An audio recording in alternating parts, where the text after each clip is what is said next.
पश्चिमबंग में प्रबल वर्षा जो व्यापक क्षयक्षति घटी अनेक स्थान में भूस्खलन होपरी दार्जिलिंग जिले में एक लुआ पोल भुशुड़ी अन्य 17 जनकर मृत्यु होती। प्रबल वर्षा जो सिलीगुड़ी और मेरिको को संजोग करुवा दुधिया बालसन नदी उपर लुआ पोल भुशुड़ी पड़ा। सेपटे राष्ट्रपति द्रौपदी मुर्मू यह दुर्घटना दुख प्रकाश करी निज social media account X ray उल्लेख कर पश्चिमबंग दार्जिलिंग रे प्रबल वर्षा और भूस्खलन जो जीवन हानि अत्यंत दुखद घटना। मु शोक संतप्त परिवार प्रति मोर समवेदना प्रकाश करुच्ची। सेपरि प्रधानमंत्री नरेंद्र मोदी दार्जिलिंग रे सेतु भुशुड़ा घटना रे दुख प्रकाश करिसेंती।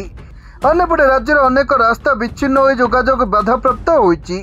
संप्रति रिलीफ एवं उद्धारकारी दल भग्नावशेष सफा करिबा एवं रास्तार पुनरुद्धार करिबा पई नियोजित अछंती। ब्यूरो रिपोर्ट, सरकार न्यूज।